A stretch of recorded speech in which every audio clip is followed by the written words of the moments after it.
Pak, kenapa tahun lahirnya Nabi disebut tahun gajah? Apa dia bilang bapaknya? Karena bukan tahun kambing goblok. Coba. Dia tanya lagi bapaknya, Mak, kenapa disebut tahun gajah? Dia bilang apa mamanya? Kenapa saya kau tanya, apa gunamu sekolah? Giliran ditanya, siapa yang nyanyi itu Asian Games? Dia tahu semua.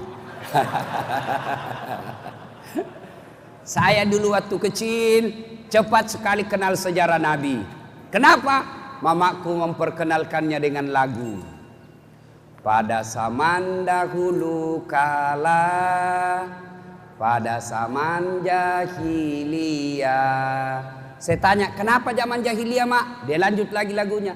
Lahirlah seorang rasul yang terakhir dan mulia.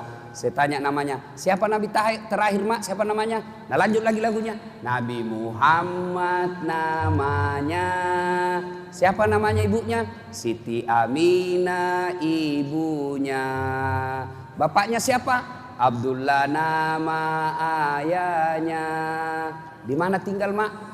Bisa sayap atau Tarakan? Madinah tempat tinggalnya. Terus setelah dewasa diangkat menjadi rasul. Siapa yang angkat, Mak? Pak manajer atau kepala desa?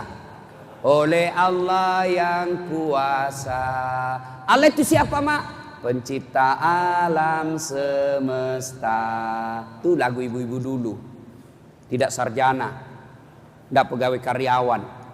Tapi dari sebaik lagu kita bisa tahu siapa Nabi terakhir, di mana tinggal, siapa bapaknya, siapa mamanya, apa tugasnya. Bahkan sebaik lagi itu kita tahu tauhid. Apa? Siapa Allah? Pencipta alam semesta. Ibu-ibu dulu.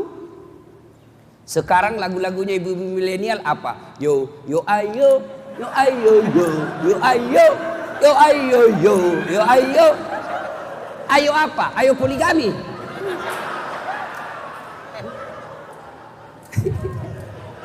Saya dulu waktu kecil nyanyi juga.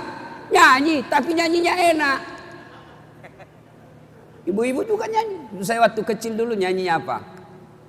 Berakit-rakit dahulu, berenang-renang ke tepian. Sakit-sakit dahulu, susah-susah dahulu, lalu kemudian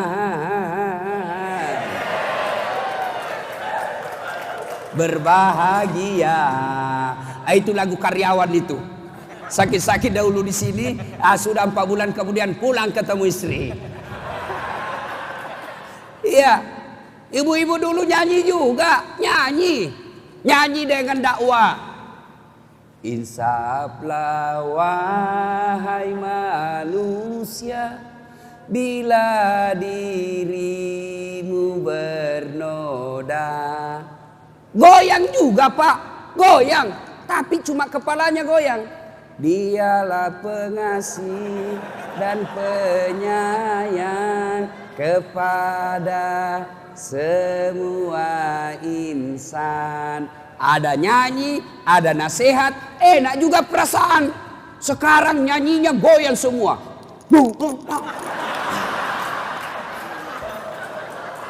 Hancur. Beleng-beleng. Ibu bapak, saudara-saudara sekalian yang saya hormati. Kali ini kita mau cerita tentang sisi Nabi. Sayang sound sistemnya tidak terlalu bagus, terlalu menggema ya, belum ketemu rumusnya. Dia lihat dulu catatan, bos. Yang pertama, seluruh nabi dan rasul itu dikasih senjata. Ada yang tahu apa senjata nabi? Apa yang tahu? Dari 25 nabi dan rasul semuanya dikasih senjata. Ada yang tahu apa senjata nabi? Apa? Doa, betul juga tapi belum tepat. Al-Quran belum, istilahnya belum tepat. Apa?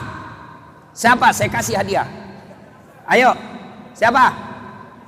Sini bapak, saya kasih hadiah. Cepat pak, cepat hadiah. Woi, sini, Nggak boleh menolak. Sini bos. Nah. Sini. Kasih hadiah bos. Ya, sini. Ya, oke. Tapi sebelum jawab itu ada kuis, ada passwordnya. Passwordnya adalah siapa namanya neneknya Dasat Latif.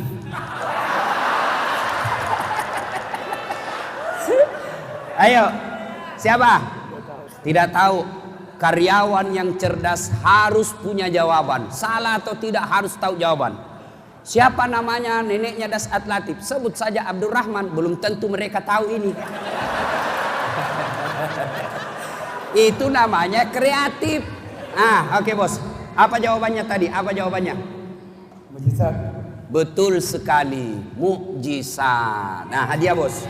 Ambil, enggak boleh tolak. Nah. Beda itu uang ustaz dengan uang manajer. Beda bos. Barakah njo bos, barakah. Seluruh nabi diberi senjata namanya mukjizat. Saya ulang, dari Adam sampai Rasulullah Muhammad SAW semua dikasih mukjizat. Tujuannya apa? Membuktikan bahwa saya nabi. Masih kecil nabi ada juga dikasih, tapi bukan mukjizat namanya. Apa? Irhas. Kelebihan diberikan Allah kepada calon nabi. Nabi dan Rasul dikasih mukjizat. Nabi Adam ada mukjizatnya. Nabi Musa ada mukjizatnya. Apa mukjizatnya Nabi Musa? Salah satu mukjizat Nabi Musa, kalau dia kunci tanah, dia tinju tanah, pak, timbul petir. Kalau dia tinju tanah, pak, petir di langit. Kalau dia berkelahi, dia tinju lawannya, belum sampai tinjunya sudah jatuh lawannya. Ini di kampungku namanya karatedo, karate campur doti.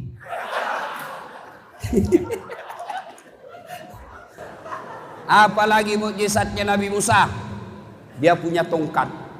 Tongkat mukjizat berlawanan dengan ular-ular naga. Nabi Musa kasih jatuh tongkatnya, cek, jadi naga. Dia makan semua ular-ularnya Fir'aun dan tukang sihirnya. Apalagi mukjizatnya Nabi Musa, dia ambil tongkatnya, terkepung Nabi Musa dengan umatnya. Di depan ada laut, di belakang tentara Fir'aun. Allah perintahkan, Musa, menggema itu bos, menggema. Saya terganggu dengan sound system. Ya, ini masukan buat panitia. Kalau ceramah begini, paling enak pakai toa pak. Toa yang bulat. Itu yang kayak di masjid-masjid. Wah itu paling enak ini. Kalau untuk nyanyi dangdut, begini. Cocok ini. Mengapa minuman itu haram? Karena merusak kepikiran. Mengapa berzina juga haram? Karena itu cara binatang. Mengapa semua yang asik-asik itu diharamkan? Mengapa semua yang enak-enak juga diharamkan? Jawabannya, ha.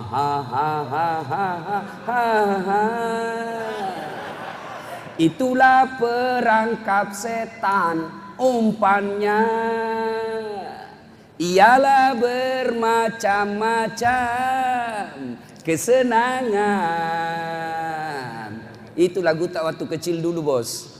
Sekarang anak-anak lagunya, pulang-pulangku berbadan dua.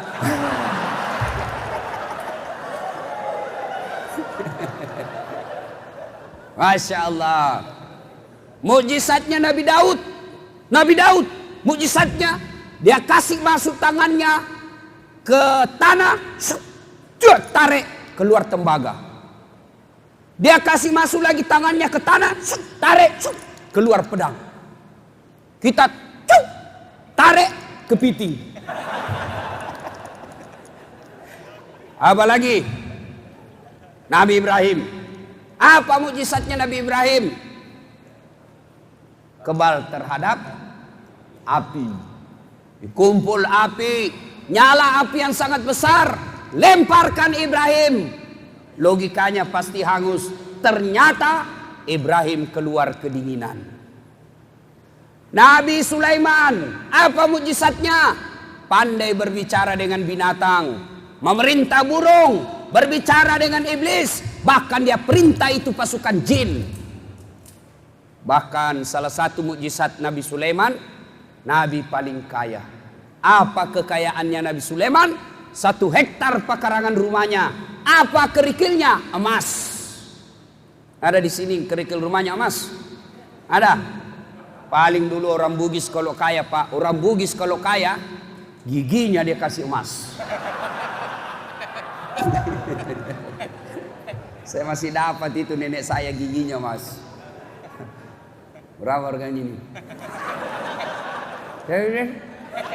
Dia bilang penjualikan karena banyak juga cincinnya emas. Dia bilang semuanya ini.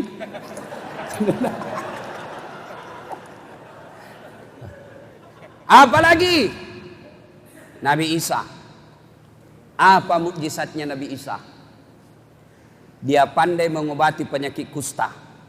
Dia usap saja sembuh. Apalagi mukjizatnya Nabi Isa, mampu menyembuhkan orang buta. Dia tempel saja tangan di mukanya, sembuh. Apalagi mukjizat Nabi Isa, bahkan dengan izin Allah bisa menghidupkan orang mati. Dengan izin Allah. Kenapa Allah memberikan mukjizat? Untuk meyakinkan umatnya pada saat itu. Dan Allah berikan mukjizat berdasarkan tantangannya. Nabi Muhammad sallallahu alaihi wasallam saat itu mendewa-dewakan apa? Sastra. Siapa yang jago bikin syair-syair, maka ditempel karyanya di Ka'bah, lalu dia diangkat menjadi bangsawan. Muncul Nabi dengan mukjizatnya. Satu mukjizat Nabi, jari-jari tangan beliau mengeluarkan air. Kenapa? Saat itu susah air. Perang Khandaq, sahabat mau sholat, tidak ada air, dingin. Nabi bersabda, ambil bejana. Ambil kau bejana, ambil baskom. Nabi keluarkan jari-jari tangannya. Keluar air yang tidak pernah putus-putus, tidak mau habis. Apalagi mujizat Nabi. Kemana beliau jalan? Dilindungi oleh awan. Nabi ke kanan, awan ke kanan. Nabi ke kiri, awan ke kiri. Nabi mundur, awan mundur. Nabi tidak pernah disentuh kulitnya matahari secara langsung. Mujizat terbesar Nabi adalah Al-Quranul Karim. Masih ada mujizat Nabi satu dititip. Nanti dipakai ketika di hari akhir. Apa itu? Syafaat. Itu belum dikasih. Nanti di akhirat baru Allah kasih. Apa syafaat? Tambal-tambal atau doanya Nabi yang pada hari kiamat nanti tidak ada yang didengar doanya. Pada hari padang mahsyar nanti tidak ada yang didengar doanya kecuali Nabi Muhammad. Itu syafaatnya Nabi. Nah, ibu bapak, saudara-saudara sekalian, ini dulu yang perlu kita tahu. Yang kedua, kenapa disebut tahun gajah? Kenapa tahun lahirnya Nabi disebut tahun gajah? Nabi lahir hari Senin. Kemudian tanggal 12 bulan Rabiul Awal. Nabi pun wafat hari Senin bulan Rabiul Awal tanggal 12. Sama lahirnya, sama wafatnya. Saya ulang, Nabi itu lahir dan wafatnya sama. Hari Senin sama-sama Senin. Tanggal 12 sama-sama tanggal 12. Rabiul Awal sama-sama Rabiul Awal. Cuma beda tahun. Nabi lahir tahun gajah, Nabi wafat 11 tahun setelah Hijriah. Kenapa disebut tahun gajah? Ada yang bisa jelaskan? Ada? Ada yang bisa jelaskan? Saya kasih hadiah lagi. Ada? Tidak ada? Hai. Bagaimana Bapak mau ikuti saja Nabi kalau tidak tahu? Disebut tahun gajah. Kenapa? Ada raja yang sombong. Namanya Abraha. Pongah. Dia cemburu lihat Makkah. Kenapa? tiap tahun orang-orang Arab datang ke Mekah. Maka Abraha sebar intel. Kau cari apa sebabnya orang-orang Arab semua ke Mekah tiap tahun. Usut punya usut. Lapor. Kenapa Tuan Raja? Lapor Tuan Raja. Kenapa? Apa hasil investigasimu? Oh, ternyata di Mekah ada Ka'bah. Bangunan suci yang mereka orang Arab datang memujanya. Maka Abraha bikin Ka'bah juga yang besar seperti yang ada di Mekah, tapi lebih mewah. Dengan harapan orang Arab tidak ke Mekah, tapi datang ke negerinya Abraha. Apa boleh buat? Tetap tidak ada yang ke negeri Abraha, tetap datang ke Mekah. Abraha marah, bikin pasukan, hancurkan Ka'bah supaya orang-orang Arab tidak ke Mekah. Dia datang ke negeri kita. Bentuk pasukan berkendara gajah, datang ke Mekah dengan tujuan apa? Hancurkan Ka'bah. Tapi apa boleh buat? Allah punya kehendak. Akhirnya apa? Abraha ingin menghancurkan Ka'bah, tapi Allah hancurkan pasukan Abraha. Dia berkendaraan gajah dengan cara apa? Turun burung ababil, membawa batu bara, batu yang sangat panas. Kira-kira kalau sekarang batu bara kali ya, batu yang sangat besar dan panas. Dia jatuhkan burung ababil ini di atas pasukan Abraha. Akhirnya hancur berantakan pasukan Abraha yang pada saat itu pakai kendaraan gajah. Maka disebut tahun gajah. Nah, kalau bapak ditanya sama anak kenapa disebut tahun gajah, sudah bisa jelaskan tak? Jangan lagi bilang karena bukan tahun kambing. Nah, jadi Nabi lahir dan wafat sama tahunnya, sama tanggalnya, sama bulannya, sama harinya. Jadi bapak-bapak kalau ada yang ulang tahun bulan 12, hati-hati bos.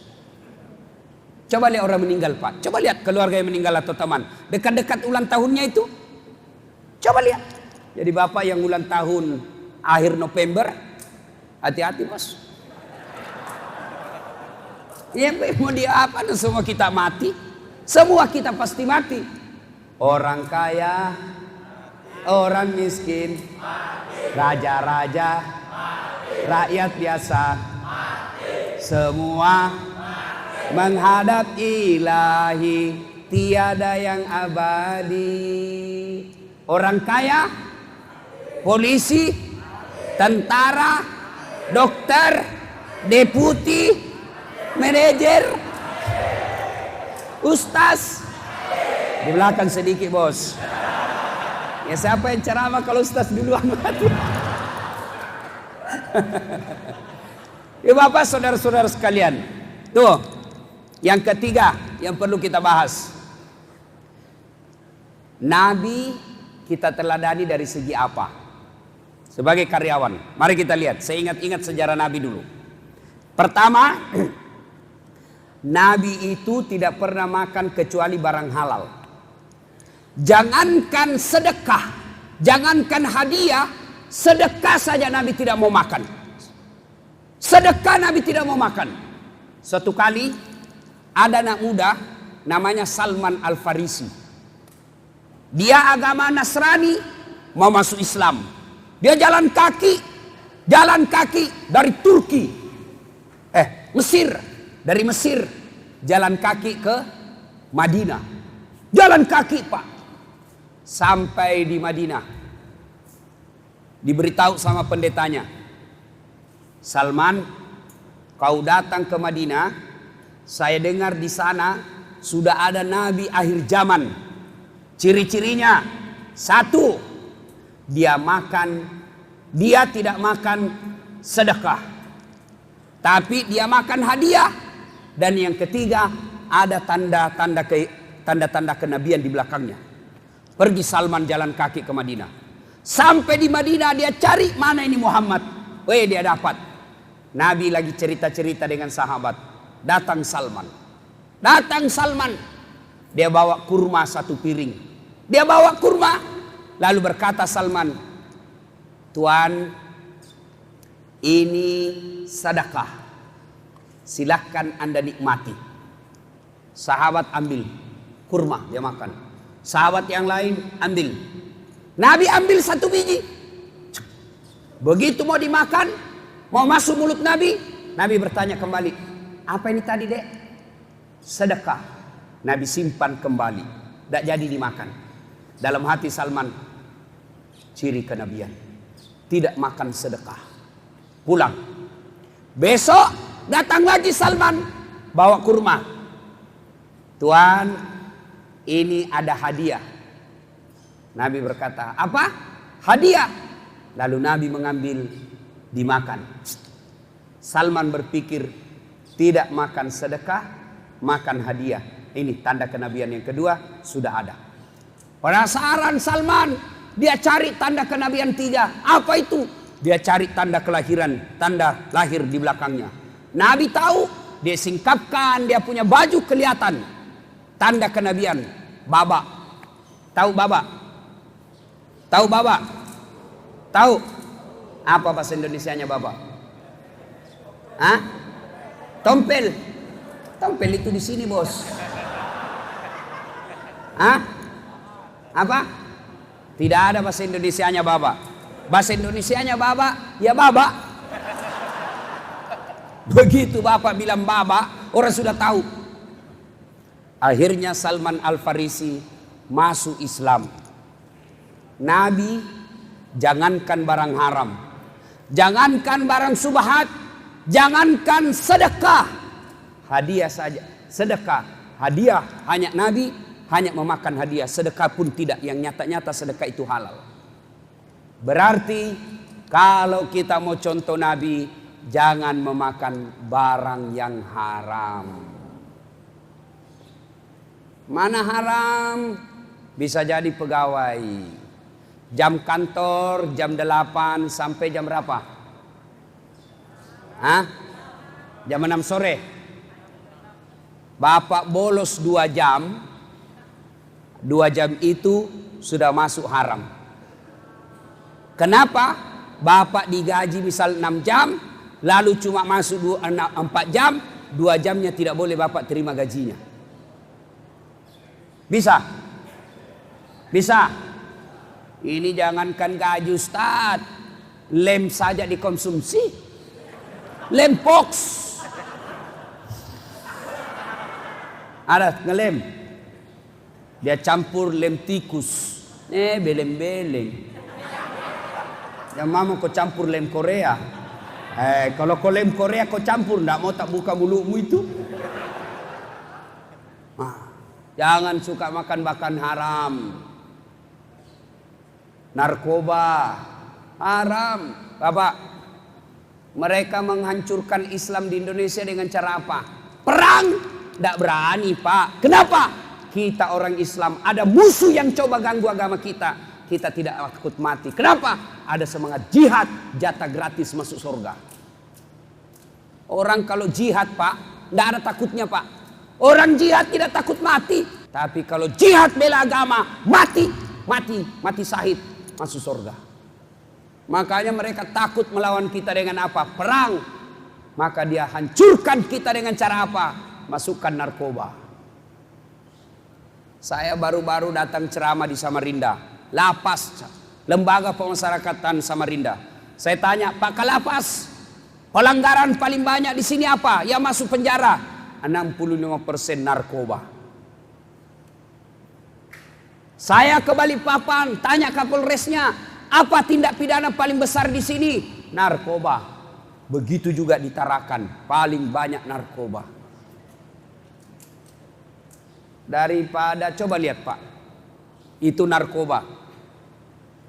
Di Quran sudah menjelaskan, innamal khamru wal maisir wal amsaru rijsun min amali syaitan fajtanibuhu la'allakum tuflihun. Hamar, ada itu rijsun, bapak moyangnya dosa, min amali syaitan, perbuatan syaitan, jauhi agar kamu termasuk orang-orang yang beruntung. Tapi anak muda sekarang Pak, nanti dia bilang gaul kalau pintar teler. Kalau tidak bilang teler, cemen lumen, kampungan. Masa baru 1 botol teler, nggak gaul lumen. Masa baru 1 botol teler, itu teman kita luar biasa sampai masuk di got. Beleng-beleng. lem. Mabuk setengah, diambil motor. Bayangkan kalau mabuk setengah, naik motor, tiang listrik dikira aspal. Pak, mati kafir kok cowok. Begitu dia tabrak listrik, dia berdiri dulu. Kurang ajar.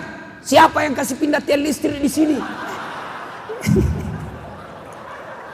Bisa itu tiang listrik dikasih pindah beleng-beleng. Makanya anak muda, silakan jadi anak gaul, anak motor-motor, anak gondrong-gondrong, silakan. Tapi jangan dekati minuman keras. Dulu waktu saya SMA kuliah, kalau temanku sudah tuh yo saweran 5.000 cari teman, 10.000, 30.000, cukup 150. Apa dibeli? Nggak usah vodka, mahal, nggak cukup. Apa? Tua jika jerigen, tos, mabuk. Tiba-tiba ada penggerebekan, dapat sama polisi. Lari, tembak peringatan. Lari lagi, tembak 2 kali. Lari lagi, tembak 3 kali. Masih lari, terpaksa tembak kakinya. Kakinya ditembak, kepalanya kena. Saya tanya polisi, kenapa bapak selalu tembak kaki, kok kepalanya kena? Dia bilang, soalnya dia jongkok, Ustaz.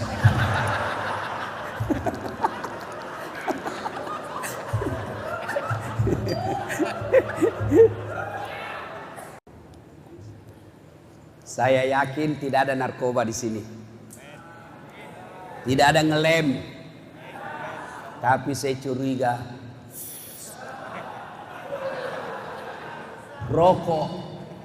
Pak, Bapak kalau cinta sama Nabi, berhentilah merokok. Serius, Pak.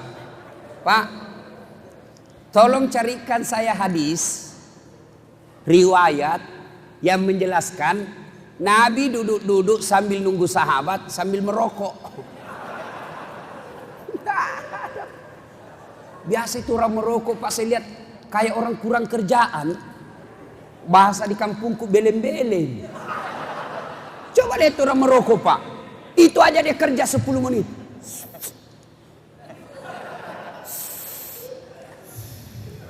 Isap, buang. Isap, buang. Sekali-kali isap, kunyah.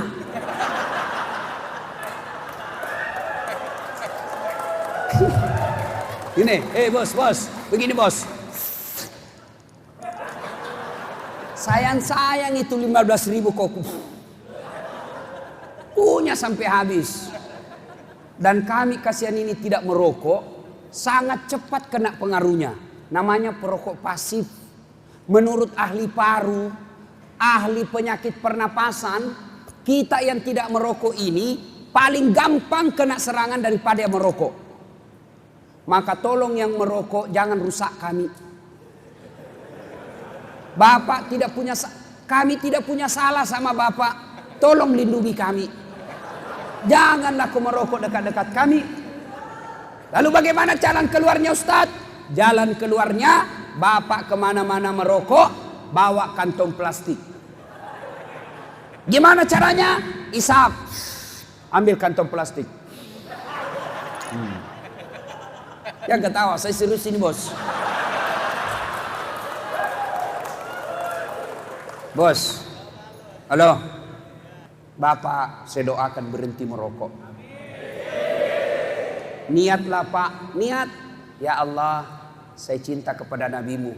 Nabimu tidak merokok. Saya ingin mencintai Nabimu dengan mengikuti meneladaninya. Saya berhenti merokok. Doa, ya Allah, saya tidak bisa berhenti tanpa pertolonganmu. Bantu dan tolong saya Allah. Mudah-mudahan saya bisa berhenti merokok. Dengan syarat setelah saya berhenti merokok, saya tabung uangku, saya pergi umroh, ziarah ke makam Nabi. Masa Allah tidak kabulkan bos? Ada yang bilang, Ustadz, saya tidak bisa berhenti merokok. Kenapa? Kalau saya tidak merokok tidak jalan otakku. Bale-bale. Buktinya Ramadan jalan di otakmu bos. Berhenti ya. Ada yang tanya, Ustadz, kenapa doaku tidak dikabulkan Allah? Kenapa doaku tidak diijabah Allah? Saya sudah 3 tahun berdoa tidak dikabulkan. Saya tanya, Bapak merokok? Merokok Ustaz. Itu sebabnya. Apa hubungannya? Bukankah rokok itu haram? Berbuat haram membuat doa kita tidak diijabah Allah. Siapa bilang haram? Bapak ke Timur Tengah. Mana ada ulama bilang makruh? Bapak ke Timur Tengah, Saudi, Mesir, Iran, Turki, Maroko, semua bilang haram. Hanya ada sebagian di Indonesia yang mengatakan makruh. Usut punya usut, ternyata dia juga merokok. Jangan marah ya, jangan marah. Jangan marah ya. Coba lihat Bapak ke bandara. Saya biasa kasihan lihat itu perokok. Pernah lihat bandara? Pernah ke bandara? Coba lihat itu perokok Pak. Diasingkan, dikasih tempat sendiri, tidak boleh ganggu orang lain. Di mana tempatnya merokok? Kayak bele-bele. Kota-kota, disitulah dia sendiri. Kayak bele-bele ini. Ya, jangan marah Pak ya, jangan marah. Satu, Nabi tidak pernah mengkonsumsi barang-barang haram. Maka kalau kita cinta kepada Nabi, berhentilah merokok. Saya doakan Bapak berhenti merokok. Ya, amin. Berikutnya, ya, ini kisah lagi. Nabi penuh dengan masalah. Tidak adalah orang yang tidak punya masalah. Coba dengar kisah Nabi. Nabi baru 2 bulan dalam kandungan sudah wafat bapaknya. Artinya Nabi lahir sudah yatim. Bersama ibunya cuma 2 tahun 4 hari. Diambil oleh kakeknya. Bersama kakeknya Abdul Muthalib 2 tahun saja meninggal lagi kakek beliau. Diambil sama pamannya Abu Thalib. Dipelihara sampai besar. Nabi diangkat menjadi rasul. Paman beliau Abu Lahab sangat membencinya. Bayangkan Pak, bapak tinggal anak yatim piatu. Ada paman, ada saudara bapak, tokoh masyarakat, kaya, disegani. Justru paman kita itu yang mengusir kita dari kampung halaman. Nabi pergi ke Taif dengan harapan di Taif dapat pertolongan. Justru di Taif Nabi dihina. Akhirnya apa? Dilempari satu kampung. Nabi dilempar satu kampung. Masya Allah, rumah beliau dikasih di depan rumah beliau tai onta, duri. Auzubillah min zalik. Nabi penuh dengan masalah. Apakah Nabi putus asa? Apa pernah Nabi kita dengar Nabi galau? Pernah enggak Bapak Ibu dengar Nabi pernah galau? Nabi pernah stres? Tidak. Nabi ada masalah tapi tidak pernah galau. Kita ada masalah, stres. Bahkan ini saya lihat ini muka-muka penuh masalah ini. Apa masalah Pak? Gajian sudah pasti Pak. Masalah kita, contoh, bapak-bapak, istri cantik. Bapak kira bukan masalah. Istri cantik digoda orang. Apalagi kalau suaminya jelek. Oh, lebih masalah. Berarti bagus kalau istri jelek. Istri jelek dihina kawan. Malu lagi kita. Duluan kau saja dek, nanti kita ketemu di gedung. Kenapa? Jelek. Berarti bagus kalau tidak ada istri. Tidak ada istri, masalah. Kesepian. Berarti bagus kalau banyak istri. Banyak istri, masalah. Ditelepon teman kita. Woi, Dasat, cepat kau kesini ke pasar. Ada istrimu baku tarik rambut, istri muda, istri tua. Ada istri masalah, tidak ada istri masalah, cantik istri masalah, jelek istri masalah. Berarti bukan masalah itu masalah kita. Masalah kita adalah bagaimana mengatasi masalah. Mengatasi masalah tanpa Bapak tahu juga pegadaian. Rasulullah ketika ada masalahnya, Apa yang beliau lakukan? Beliau ambil wudhu, hadap kepada Allah. Begitu ada masalah Nabi, ista'inu bis sabri wassalah, sabar dan sholat. Bapak-bapak, saya tahu ada masalah. Apa masalah di sini? Tidak boleh bawa istri. Sementara pengantin baru, tekanannya spanningnya 220. Tidak bisa lewat cewek cantik saja langsung guyup. Akhirnya apa? Laki-laki dikira perempuan. Hidup penuh dengan masalah. Pak, apa ada orang tidak ada masalahnya? Semua punya masalah. Dulu Bapak sebelum kerja di sini apa masalahnya? Hah? Sebelum kerja di perusahaan ini apa masalahnya? Pengangguran. Cari kerja, sudah kerja di sini selesai masalahnya, muncul masalah baru. Apa? Kesepian. Iya, itu masalah. Dibawa istri ke sini, muncul masalah. Apa masalah? Dipecat. Iya, tidak ada orang tidak ada masalahnya. Ustadz, kita kira tidak ada masalah. Ceramah tidak ada mic, sound system jelek, masalah.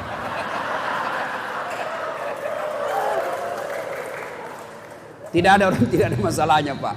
Ini manajer deputi tidak ada masalah. Masalahnya banyak, Pak. Apa? Terjadi kerusakan, deputi yang tanggung. Semua orang punya masalah. Alhamdulillah, Allah tidak membebani kita jalan keluar yang berat.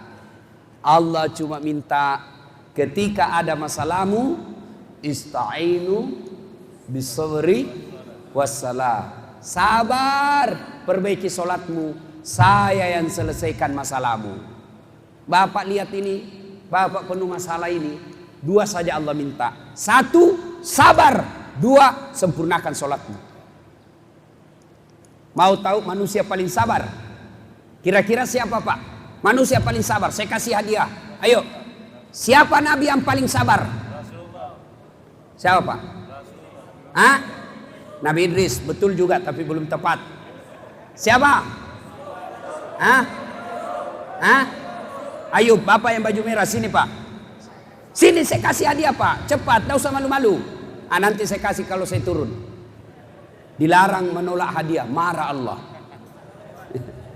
Salatullah, salamullah ala toha rasulillah. Salatullah, salamullah ala yasin habibillah. Tawassalna bismillah wa bil hadi rasulillah wa kulli mujahidin lillah bi ahlil badri ya Allah. Nabi Ayub, Pak, manusia paling sabar. Bayangkan, kaya, banyak hartanya, dihancurkan oleh iblis. Habis, perkebunan terbakar, peternakan mati semua. Datang iblis. Ayub, sudahlah, tidak usah kusembah lagi itu Tuhanmu. Tuhan apa itu? Dia hancurkan semua kekayaanmu. Apa kata Ayub alaihissalam? Alhamdulillah, saya sempat kaya. Betapa banyak orang dari lahir sampai sekarang tidak pernah kaya. Coba. Iblis tidak putus asa. Mati lagi anaknya. Datang lagi iblis. Yub, sudahlah. Hartamu sudah habis. Sekarang anakmu lagi diambil Tuhan. Berhenti kau beribadah. Apa kata Ayub alaihissalam? Alhamdulillah, saya sempat punya anak. Berapa banyak orang dari pengantin sampai sekarang tidak punya anak. Saya alhamdulillah sampai punya anak. Selesai ngomong gini ada mahasiswa saya, dia bilang, iya Ustaz, saya juga ini sudah hampir 25 umarku sudah tidak punya anak. Saya bilang, bagaimana kau mau punya anak? Nanda ada istrimu sota.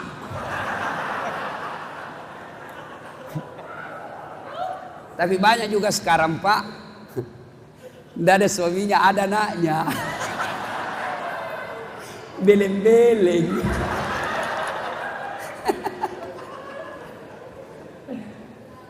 Ayub alaihissalam tidak sedih. Goda lagi, apa? Sakit.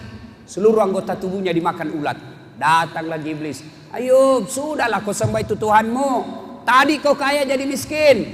Tadi ada anakmu jadi hilang. Sekarang lagi kau sakit. Apa kata Ayub alaihissalam? Alhamdulillah, saya pernah sehat. Berapa banyak orang dari lahir sampai meninggal sakit, tidak pernah rasakan kesehatan. Saya alhamdulillah 81 tahun saya sehat, baru 16 tahun saya sakit. Coba bayangkan. Iblis datang lagi. Istrinya, bang, capek juga saya menghadap. Capek sudah saya mendampingi kamu. Saya suruh kau berdoa, kau tidak mau. Saya tinggalkan kau bang. Saya capek ngurus kamu. Kata Ayub, janganlah kau tinggalkan saya. Sayangilah saya ini. Saya lagi sakit. Masa kamu tinggalkan saya? Kata istrinya, cauna. Capek sudah saya urus kamu. Tinggal, ditinggal. Ayub alaihissalam, silakan kau pergi. Tapi besok-besok kau pulang, saya hukum kau cambuk 100 kali.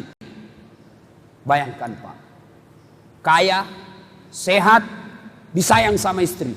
Pas miskin, sakit, ditinggal sama istri. Ada istri, bapak punya istri seperti ini? Punya istri begini? Enggak Pak, istri masih tetap sayang.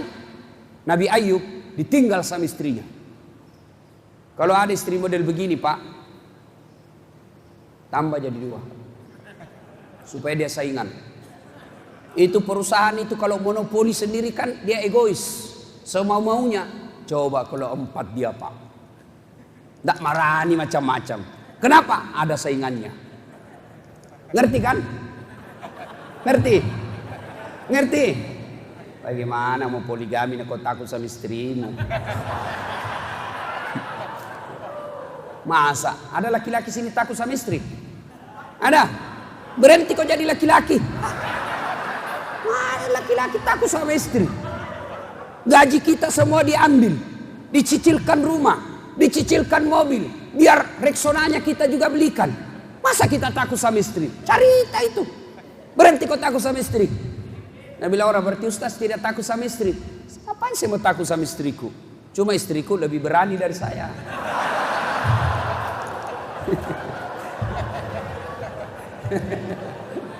Bapak saudara-saudara sekalian, Ayub alaihissalam ditinggal istrinya. Lalu setelah Ayub sehat, datang lagi istrinya. Bang, maafkan saya. Coba istri macam ini kan bikin jengkel Pak. Kita kaya dia datang, kita miskin ditinggal. Kaya lagi datang lagi. Apa Ayub tidak memaafkan istrinya? Tetap dimaafkan istrinya. Pemaaf. Alhamdulillah. Ini ibu-ibu ada di belakang nih. Bu, besok-besok suami ibu pensiun, sudah tidak punya kerja, jangan kasihan ditinggal. Itu suami kalau sudah pensiun, peka perasaannya Pak. Penyakitnya nama post power syndrome. Itu kalau orang tadi dari manajer, deputi, tiba-tiba pensiun, gampang tersinggung. Sampai ada jamaah di Makassar, bapak-bapak dia bilang, Ustaz, apa doanya supaya tenang perasaan? Kenapa? Dia bilang, saya ini setiap pensiun gampang sekali tersinggung. Kok bisa Pak? Iya, saya semenjak pensiun kan kerjaan saya tidur-tidur, nonton TV. Adalah itu kucingnya anak saya juga di samping saya tidur-tidur. Lewat istri saya, apa dia bilang? Ini kucing tidur saja kerjanya, dia tendang. Dia bilang kucing ditendang, saya yang tersinggung. Bapak saudara-saudara sekalian. Nah, ketika ada masalah, sabar. Ada yang curhat. Ustaz, saya ini kan pekerja tambang. Saya paling sekali 4 bulan baru pulang. Ternyata istri saya selingkuh Ustaz. Istri saya kasar Ustaz. Padahal saya ini baik. Sholat saya baik. Puasa Senin Kamis. Tidak pernah lalai saya punya sholat. Kenapa istri saya kasih gitu saya Ustaz? Saya jawab, Pak, Bapak siapa? Dia sebut namanya. Bapak Alim. Alhamdulillah Ustaz, sholat saya tidak pernah putus. Alhamdulillah akhir-akhir ini saya Senin Kamis. Alhamdulillah saya rajin ngaji. Tapi kok bisa istri saya gitu Ustaz? Oh ya, saya tanya, Pak, Kira-kira soleh mana bapak dengan Nabi? Ya Nabi lah Ustaz. Kira-kira taat ibadah Nabi dengan bapak mana? Ya Nabi lah Ustaz. Bapak punya dosa Nabi atau bapak? Ya Nabi tidak punya dosa Ustaz. Mana lebih makbul doa bapak dengan Nabi? Nabi Ustaz. Apa kira bapak Nabi tidak punya masalah? Nabi pun punya masalah. Apalagi kita yang baru taubat 3 bulan. Yang dulu suka sekali bonceng cewek pakai rem depan.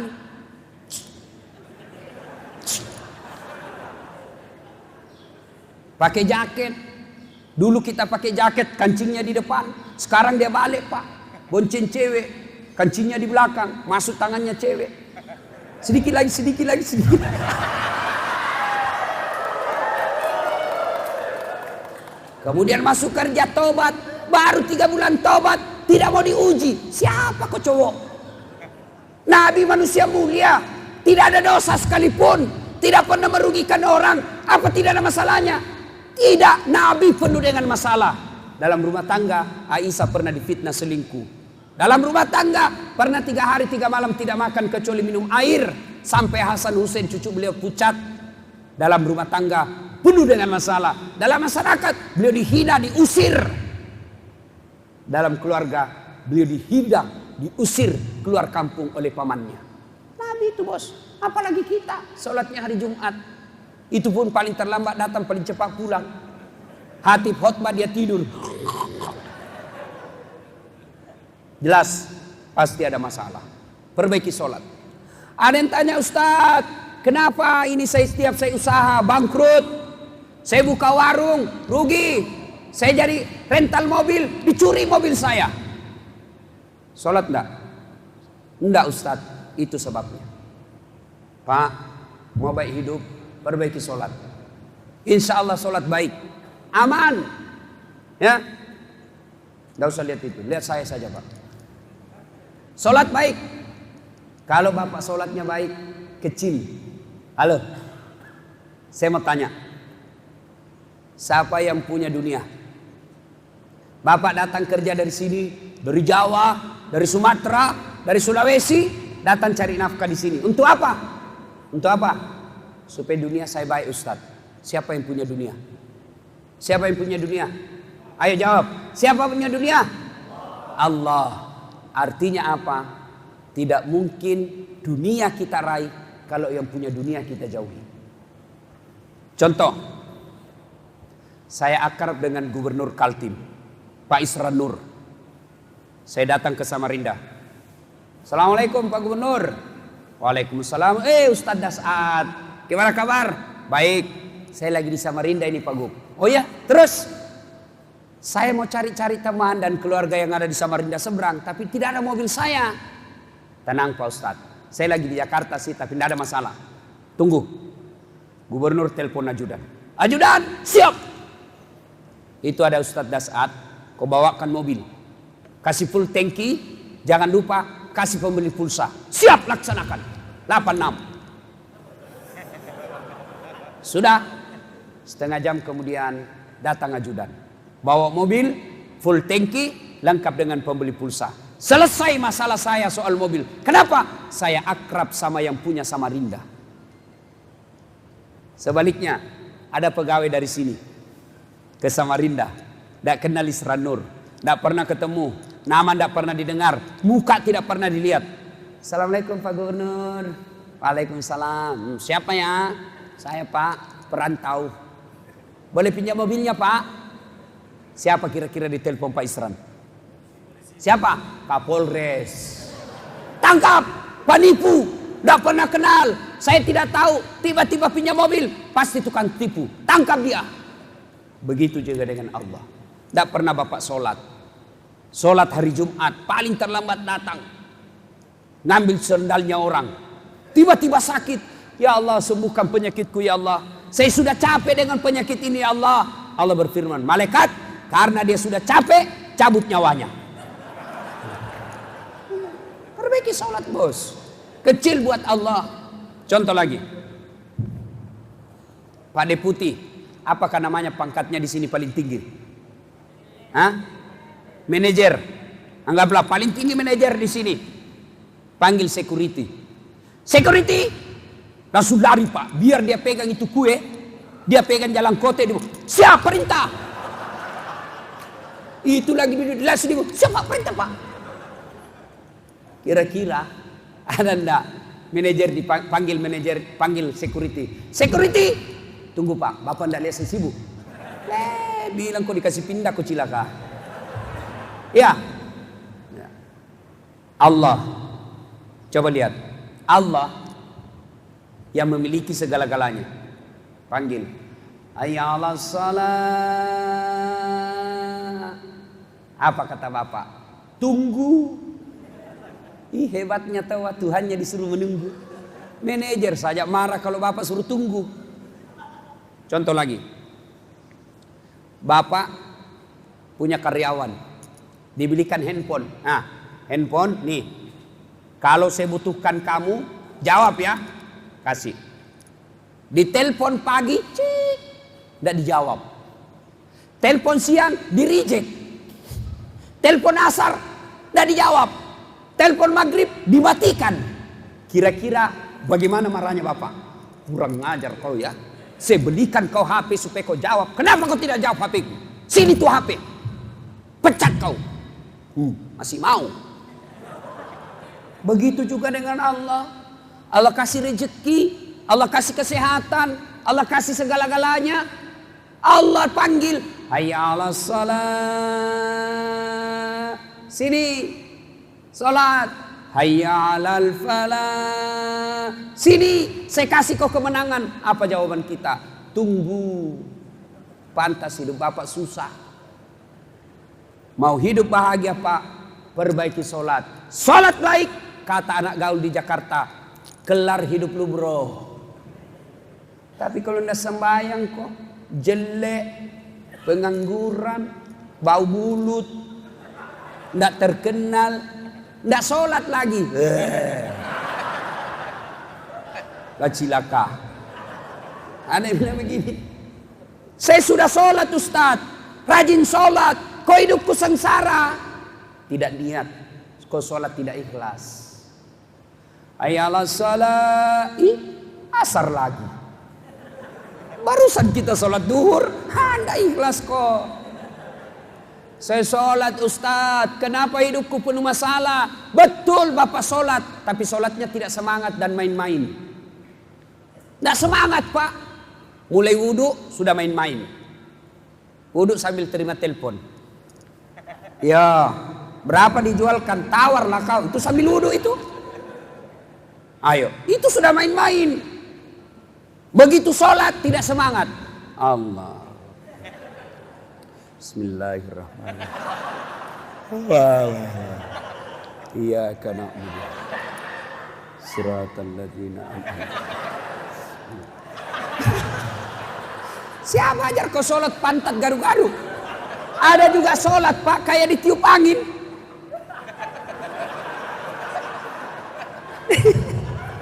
Ada juga yang lebih semangat Pak. Allahu Akbar. Siapa ajar kau sholat pakai keju-keju? Yang ketawa, seru sini bos. Pantas hidup kita susah. Kita masih main-main sholat. Allahu Akbar. Tadi uang 50.000. Beli bakso 30.000. Beli pulsa 15.000. Mana ini 5.000? Allahu Akbar. Di mana saya simpan? Allahu Sami Allahu liman. Allah belum dia dapat. Di mana ya? Dia kantongnya pun diperiksa. Itu sambil sholat itu. Begitu. Assalamualaikum. Oh di bawah kantong. Allahu Akbar. Rakaat kedua masih husu. Rakaat ketiga. Di mana kunci motor? Di mana kunci motor? Begitu mau masuk rakaat keempat. Wah nempel di motor. Langsung Allahu Akbar. Allahu Akbar. Allah. Iya. Bapak ketawa karena mengalami toh. Mana Pak? Dia sholat Ustaz. Tapi celananya yang dipakai kencing berdiri. Ini banyak suka kencing berdiri di sini. Nabi jelaskan, jangan kau kencing sambil berdiri. Jangan kencing menghadap kiblat, jangan kencing membelakangi kiblat, karena kencing seperti itu adalah kencing bersama dengan setan. Tapi kita kencingnya Pak, tengah hutan, menghadap mobil.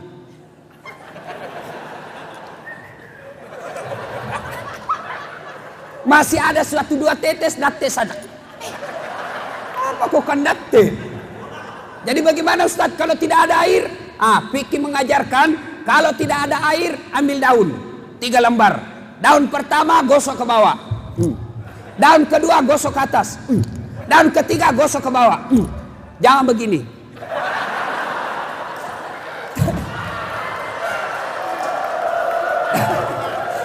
Tambah hancur kalau kau begini, tambah hancur Pak.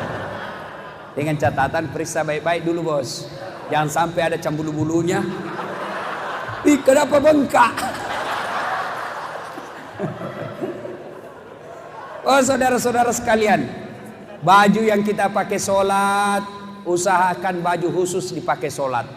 Jangan sampai baju kita itu juga kita pakai ke toilet, itu juga kita pakai main futsal, itu juga kita pakai lagi sholat. Bukan salah, tapi itu bukti bahwa bapak main-main sholat. Apalagi sholat pelajari ilmunya. Jangan sampai bapak sudah 30 tahun sholat tidak pernah belajar fikih. Dia sholat, begitu dilihat orang kasih goyang tangannya, dia kasih goyang juga. Iya. Dia lihat sampingnya, ini sudah tua. Akhirnya dia lebih kencang. Saya tanya kenapa lebih kencang? Dia bilang ini sudah tua, sudah lobet. Saya masih full cas. Tidak boleh. Bagaimana sholat kita mau baik, ada faedah kalau kita tidak tahu sholat fikihnya. Dia lihat orang takbir, Allah. Ada orang saya takbir begini Pak. Saya tanya kenapa dia begini? Dia bilang saya tulis Allah. Oh iya. Mana dalilnya? Tidak ada. Bisa juga saya terima salah. Allahu Akbar 3-0. Ada juga yang takbir Allah. Kenapa begini? Dia bilang satu Tuhan. Tidak boleh. Ya, belajar. Jangan sampai kita sudah puluhan tahun kita tidak tahu tata cara pelaksanaan sholat yang baik. Nah, perbaiki sholat, insya Allah selesai masalah dalam hidup ini. Tidak ada yang mustahil buat Allah. Masa dari sopir mobil dump truck bisa jadi manajer?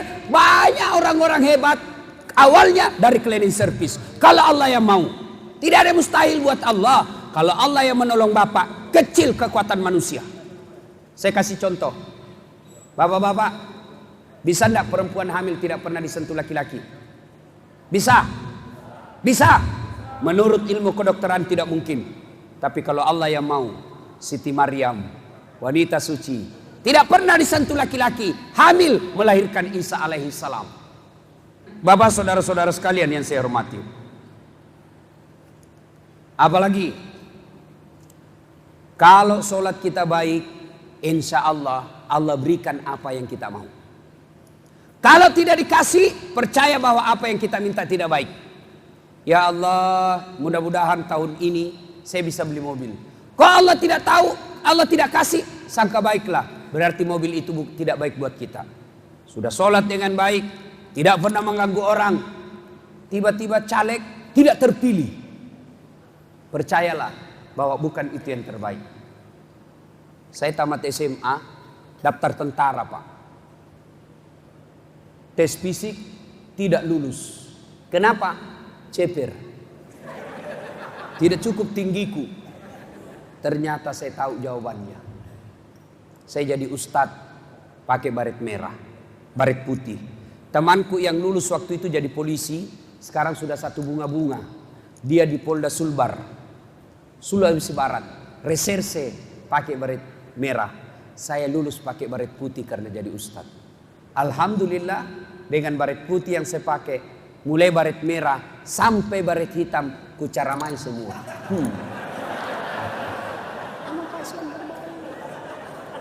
Jadi bapak dilempar di pulau ini, jangan sangka buruk. Itulah yang terbaik buat bapak. Setengah mati saya sekolah, insinyur S2, Ya Allah, kok tempatku buruk begini, terisolasi kayak Nusa Kambangan. Bersyukur Pak, itulah yang terbaik. Yang menjadi celaka, kalau Bapak sudah kerja di sini, tidak punya fasilitas berdosa, lalu Bapak tetap buat dosa, tidak pernah ibadah, itu paling sial. Apa enaknya tempat di tempat ini Pak? Apa istimewanya tempat seperti ini? Uang terpelihara. Tidak bakal pergi nonton bioskop. Tidak ada pergi makan warkop. Duit gaji kita tinggal. Apalagi tidak ada cewek berkeliaran. Coba kalau Bapak di Makassar, baru 10 menit 10 pasang paha, kelihatan semua Pak. Mulai yang mulus sampai yang banyak bautnya. Ada semua Pak. Kalau di sini, mana Bapak pernah lihat perempuan kelihatan dadanya? Enggak toh? Kecuali Bapak share di Google. Itu berarti memang mentalnya sudah rusak. Itu enaknya tinggal. Berarti itu yang terbaik. Jangan pernah sangka buruk. Tidak ada baiknya sangka buruk kepada Allah. Bersangka baiklah. Tamat SMA saya juga daftar dokter. Saya ikut UMPTN 3 kali Pak. Saya bimbingan tes. Waktu itu tamat SMA saya juara umum 2 di sekolah saya. Nilai saya terbaik 2. Saya puasa, niat nasar. Kalau saya lulus, saya puasa 7 hari. Saya sholat tahajud 40 malam berturut-turut. Begitu pengumuman, tidak ada namaku. Saya protes, ya Allah kenapa kau takdirkan saya tidak jadi lulus? Kau tidak rugi jadi Tuhan kalau saya jadi dokter. Allah luluskan saya jadi ustadz. Ternyata ustadz juga dokter.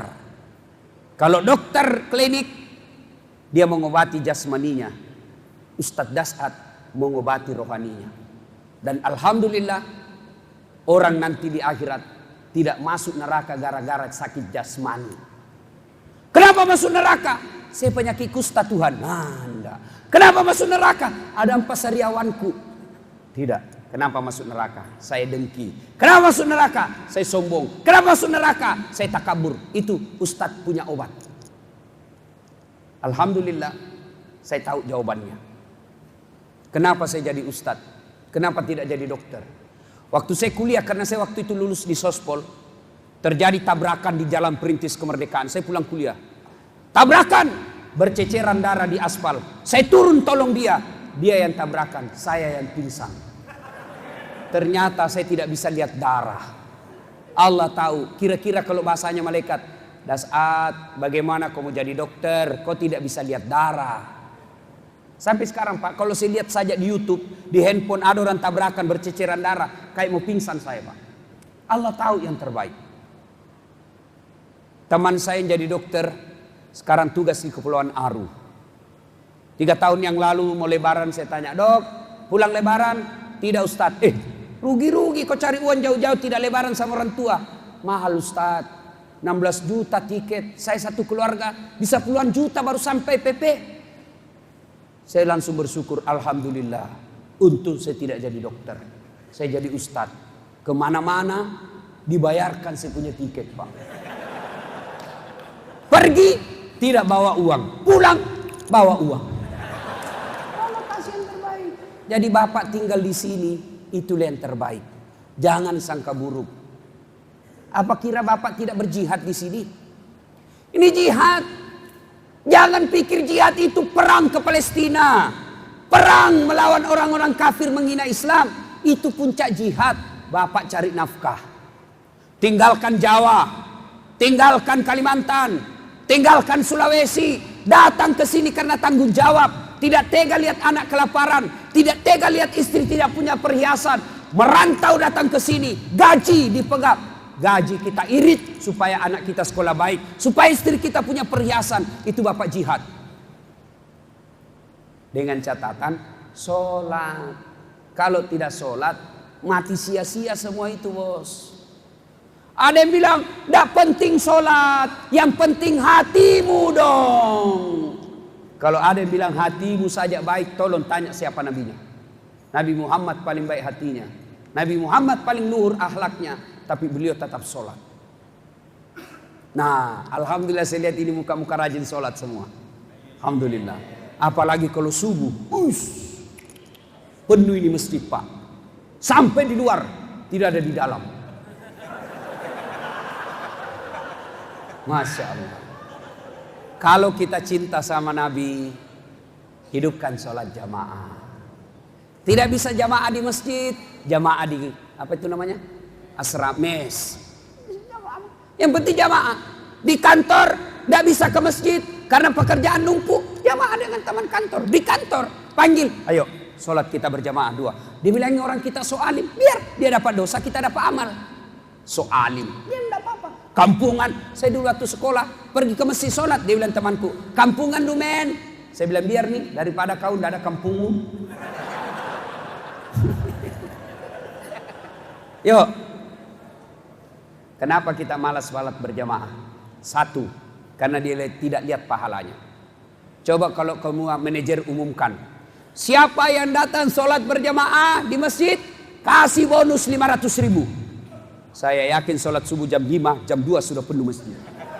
Kenapa? Dia lihat pahalanya. Yang kedua, kenapa orang malas ke masjid berjamaah? Karena dia tidak tahu pahalanya. Kalau Bapak tahu pahalanya, kata Nabi, kalau kau lihat pahalanya, kau akan datang ke masjid walau kau dalam keadaan merangkak, ngesot. Apa pahala berjamaah? 1, Bapak wudhu dulu, lalu ke masjid, melangkah kaki kanan 1 pahala, langkah kaki kiri gugur dosa kecilnya.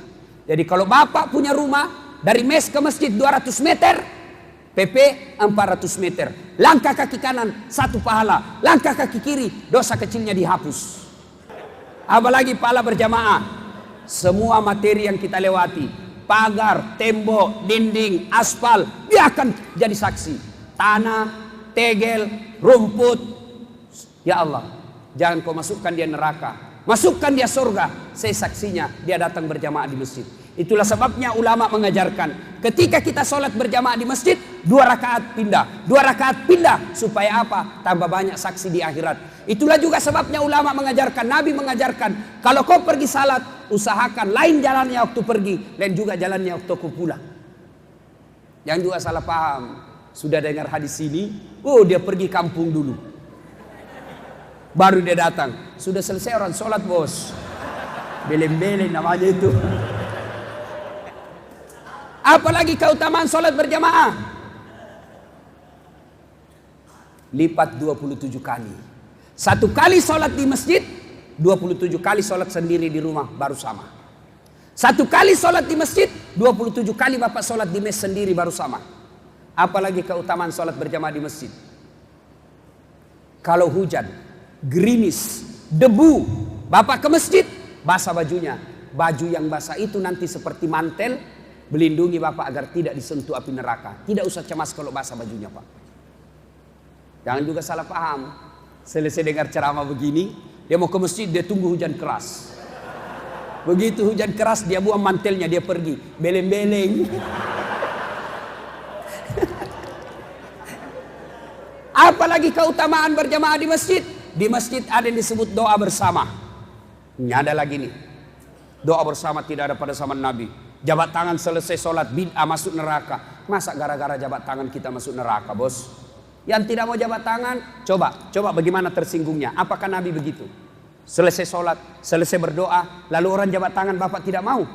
Bagaimana perasaan orang yang mau jabat tangan sama Bapak? Itu namanya sombong. Kita hanya gara-gara jabat tangan, kita bilang sesat, masuk neraka.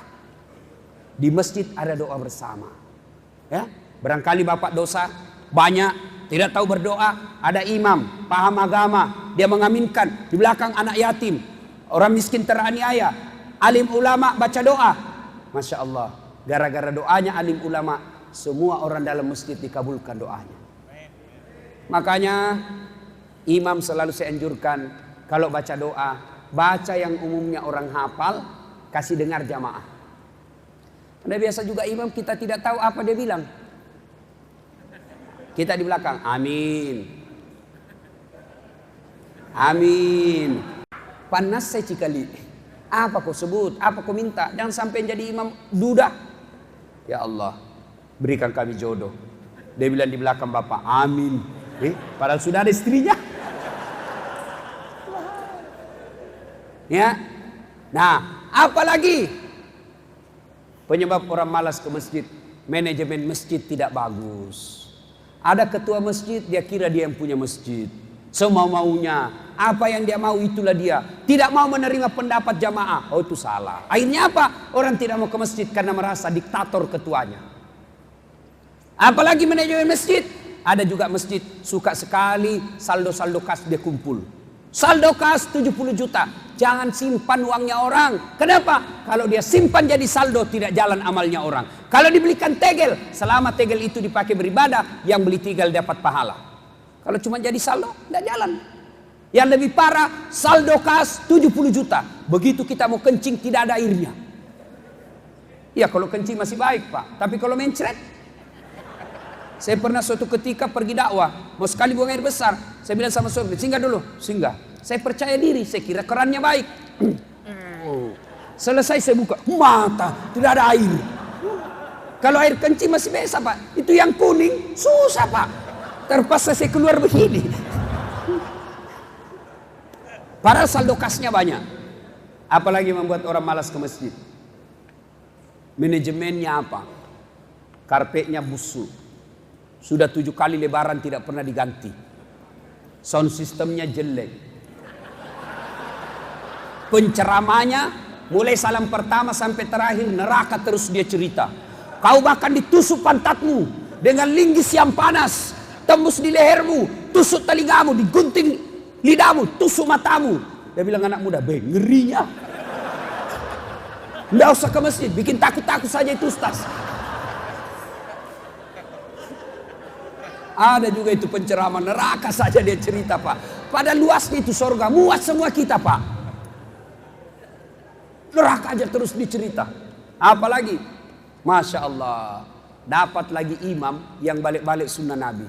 Nabi jelaskan, kalau kau jadi imam, ringkaskan bacaan sholatmu. Ini jadi imam, Pak. Mulai mau takbir sudah lama. Ada juga itu imam, Pak. Biar mau takbir sudah lama.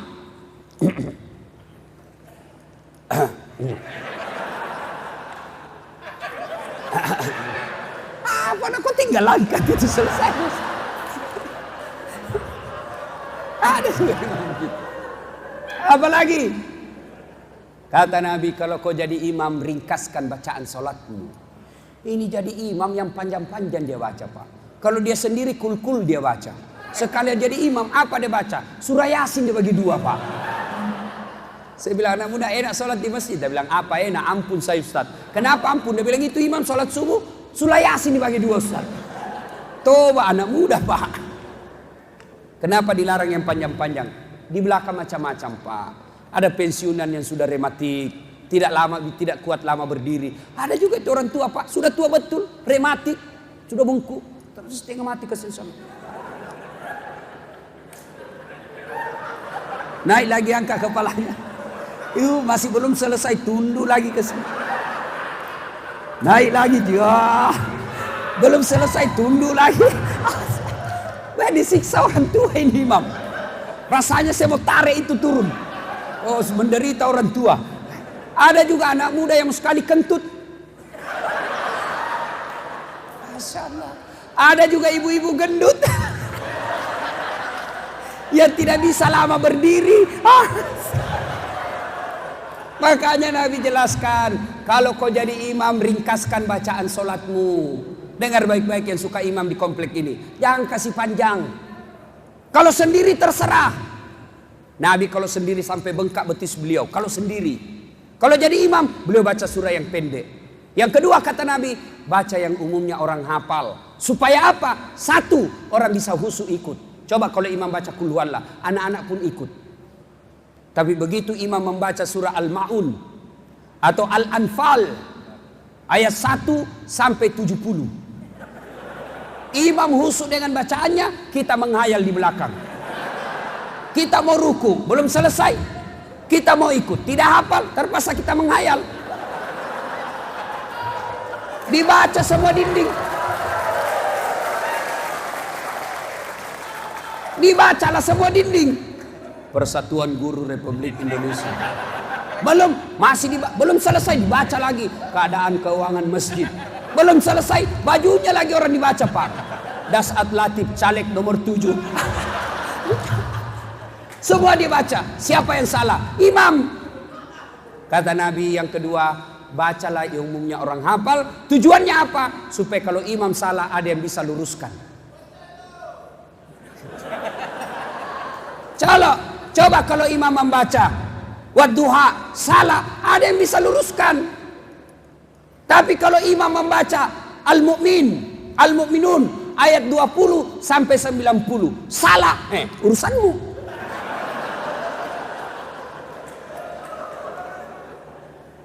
Ini ada cerita, tidak tahu benar atau tidak. Anak pesantren Quran pulang dites hafalannya. Kau jadi imam nak, bacalah itu bacaannya. Panjang betul, hanya dia yang hafal. Tiba-tiba lagi dia baca, jatuh cicak, kena kepalanya, kaget, stres, hilang hafalannya. Dia tidak tahu sambungannya. Apa sambungannya ini? Apa sambungannya? Hening, tidak ada yang nyambung. Hening satu masjid Pak, diam semua. Tiba-tiba imam bilang, tolong sambung di belakang. Dia bilang yang di belakang, saya juga tidak tahu.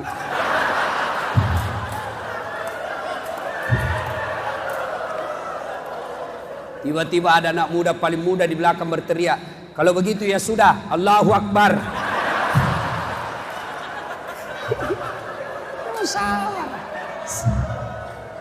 Ini cerita, ini benar, ini saya ngalami. Waktu saya masih sekolah di kampung, masih kecil, sujud imam. Lama sekali, tidak biasanya. Kayaknya sudah 5 menit, belum juga naik. Lama betul. Teman saya, ada yang langsung diangkat kepalanya. Ngintip. Langsung bilang, hilang imam.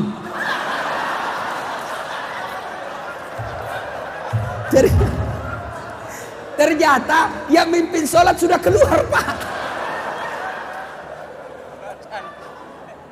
Selesai sholat, ditanya, Pak Imam, kenapa Bapak tinggalkan? Dia bilang, saya kentut nak. Batal saya punya sholat, makanya saya tinggalkan. Saya bilang, Pak Imam, lain kali kalau batal kasih naik kepalanya orang, supaya dilihat ada darurat. Apa jawabannya? Saya sengaja nak, saya malu kau lihat. Kacau sholat. Ya, kacau. Ini lagi waktu saya KKN saya dulu. Waktu itu belum jadi ustadz. Ada teman saya pakai soko, pakai gamis. Kita belum akrab, baru beberapa hari saya bilang, pasti baik agamanya ini. Jadi imam, dorong. Dia lah jadi imam. Al-Fatihah lancar. Begitu giliran dia baca Al-Kafirun. Wala antum abiduna ma'abud. Wala ana abidum ma'abadtum. Wala antum abiduna ma'abud. Wala ana abidum ma'abud. Saya sama kawan saya sudah kode. Wala antum abiduna ma'abud. Wala ana abidum ma'abadtum. Wala antum abiduna ma'abud. Wala ana abidum ma'abud. Ini teman saya jengkel. Langsung dia bilang, woi kenapa itu tak putar-putar? Langsung dia bilang imam, ini juga kupikir. Kacau. Akhirnya Pak bubar sholat. Kacau. Siapa yang salah? Siapa yang salah? Siapa yang salah? Imam. Makanya kalau imam salah, bubar jamaah. Kalau imam salah, kacau sholat kita. Makmum, siapa saja boleh jadi makmum. Orang pintar sampai orang bodoh boleh jadi makmum. Orang kaya sampai orang miskin boleh jadi makmum. Anak-anak belum balik sampai dewasa boleh jadi makmum. Tapi imam hati-hati. Tidak boleh sembarang jadi imam. Dalam fikih salat jamaah tidak boleh sembarang jadi imam. Kalau salah imam, kacau jamaah. Contoh tadi. Sebentar lagi 2019 Indonesia akan milih imam. Hati-hati milih imam Pak. Jangan milih imam karena satu suku. Karena kalau Bapak milih imam gara-gara satu suku, Bapak akan dikejar nanti di akhirat. Jangan milih imam karena satu partai. Karena partai tidak menentukan Bapak masuk surga atau tidak. Jangan milih imam karena kita dapat proyek. Karena sering kasih proyek. Jangan. Pilih imam lah Pak. Yang betul-betul mampu menyelamatkan umat Islam.